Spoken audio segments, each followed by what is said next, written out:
All right, Deep State, thanks so much for coming in. We're so stoked to have you guys from Athens, Georgia. And I know you guys have been on, you're on kind of the tail end of a tour of mostly the Southeast now. Yeah. So I wanted to first ask you about how tour's going, some highlights, lowlights. Can you share anything with us Sure, about yeah. your tour so far? Tour's been really fun.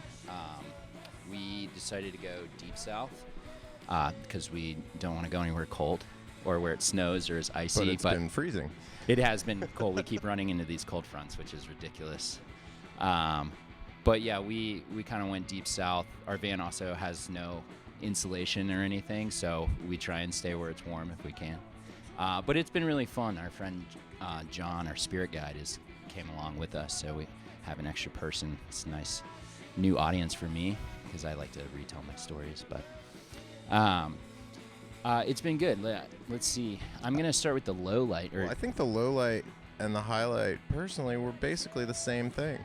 Oh, well, that's maybe your low light. No, I'm talking about Houston. Oh, Houston. And Houston I mean, yeah, it Austin. was. Oh, I thought you were talking about What happened in Houston? No. Yeah, so in Houston, we go and we play a show at Insomnia Gallery. It's an art gallery with a record store in front. And after the show, we get in and drive to where we're staying, and the van, we turn it on, it's like screaming. And so we turn it off, and our alternator had seized, or one of the pulleys had seized. Can't move it, take a lift, go to where we're staying. The guy gives us a ride back in the morning, and we have to get a new alternator. So we proceed to go to 3 different auto parts stores in the greater Houston area. I mean, one of them was like 25 minutes north. Houston is sprawling, you know? Yeah, I mean, each it's one a we're big taking city. lifts, like Lifts. $30 lifts each way. Yeah. We would call ahead. Sorry to cut you off, No, my it's man. okay. Call ahead to each of these stores and like, do you have this part for an 88 Dodge Ram van? And they're like, oh yeah, we've got it. 3 times. 3 different times. They 3 different lied, or stores. their inventory was just The very out of touch. last store that we went to even had it, the right box, the right sticker, but it was just the wrong part. It was mislabeled. And we don't know what to do, but we've been hanging out in front of the record store the whole day and kind of like getting to know the guy John and Jessica is her name, who are working at the store, and we don't know what to do.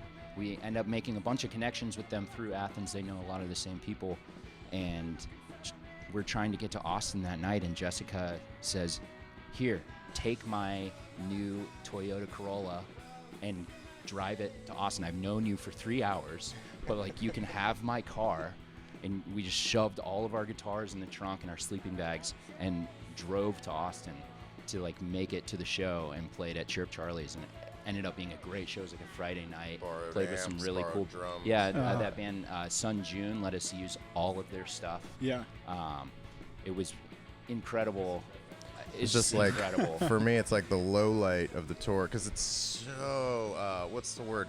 It's so disheartening, you know, to just be like, okay, now we got this part. And no, the next tour, we're like, okay, finally. Yeah. The third one was just like, just broke us. Yeah. It's like, Yeah. there's the box. There it is. We open were it on, up and like- it's but then the low light turned into the highlight because the kindness of these people who just were like, whatever you need, like here you Angels. go. Yeah. Seriously, tour Angels. angels. Yeah. And the folks in Austin too who let us use their gear, just like everyone was just super kind. Yeah. And it was just one of these triumphant. Those would seem like, a highlight and a low light on any tour, like typical of any tour, but to have them happen like over Yeah. the same issue. That's And kinda cool. and so the end of the story is we drive back the next day and get the right alternator and install it in the parking lot ourselves. Like Brandon and John, our spirit guide, install merch guy. the alternator in the parking lot Yeah. in front of the store. Spirit and guide with Spirit guide mechanic slash skills. merch guy. Yeah. slash mechanic. Yeah. Yeah, seriously. Well, awesome. We're stoked that you made it here, and I know Yeah. you've been touring the new album. It's called The Path to Fast Oblivion,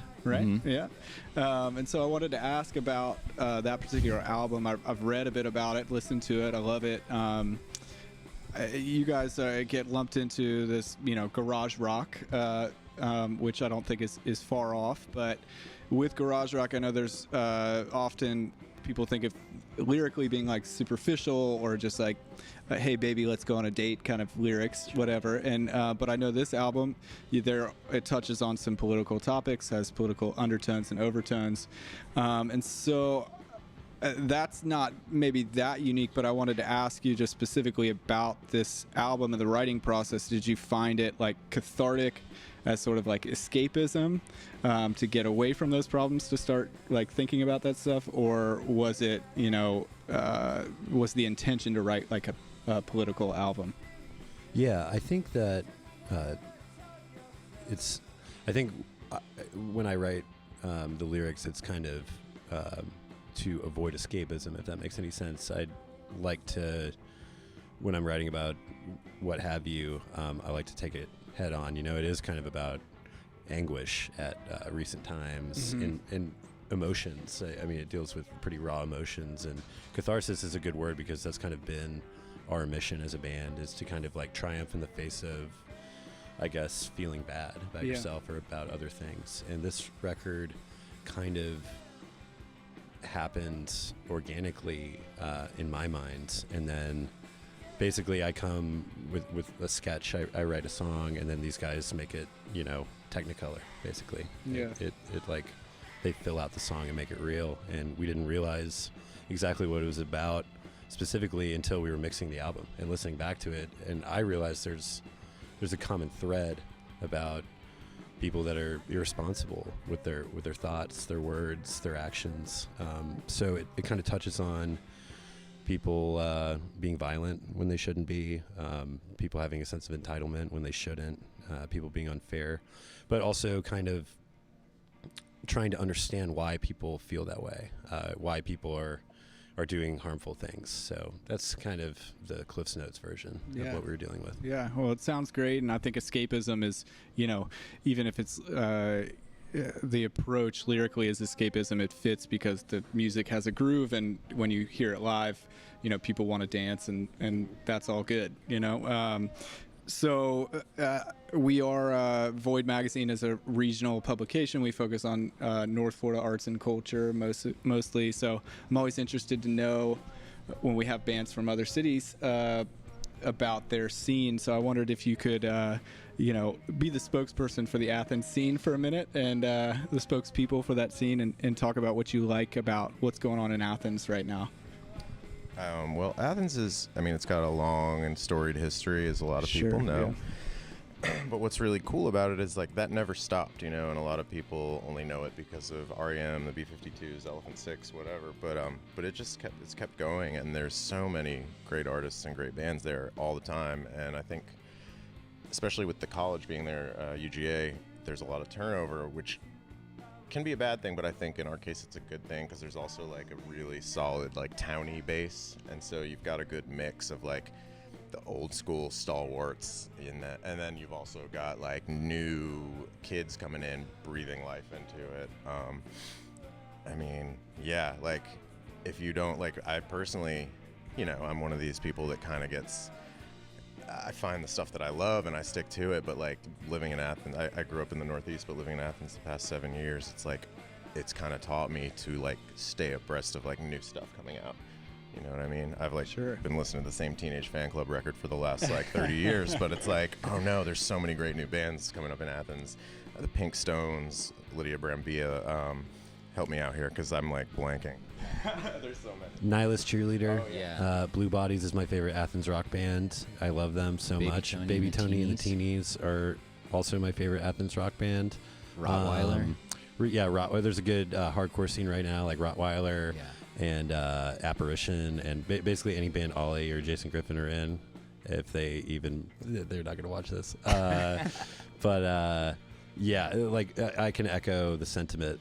Athens is just like the infrastructure is there. If you want to bang on pots and pans on a stage at Go Bar, you can do that any night of the week. And so for me, there's so much support in the community, and I think that's kind of what keeps it going all the time. Is that everyone goes out and sees music 7 nights a week. Like there's always stuff going on. Friends are always there, and like everyone goes to see everyone else's bands. Everyone knows everyone, and there's just like a lot of support in the not just music community, but the total arts community of Athens, and that I think has always been the most inspiring thing about that city. Yeah. Does it feel like a small town, or does it? It does. It does at times, because when you're there for as long as we've all lived there. I've since moved, but I lived in Athens for a long time, and you really get to know the community super well. But it feels like a small town, but like Smokey was saying, like there's always fresh faces coming into the scene, so it always sort of feels new at the same time.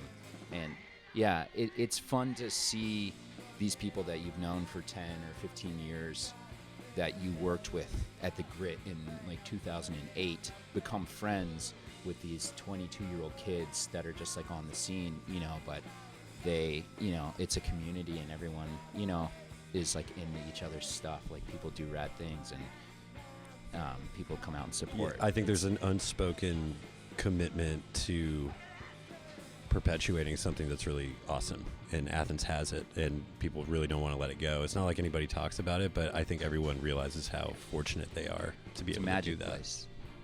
Also, something that's been cool is Michael moved to Atlanta a few years ago, and in the past, you know, we've been a band, what, five years, and in that time, recently especially, we've been starting to go and play a lot more shows in Atlanta, and the crossover, as the cities are only about an hour and a half apart, has been, I just feel like they're kind of growing, at least for me anyway. You know, maybe it's always been that way, but there's so many great Atlanta bands too right now.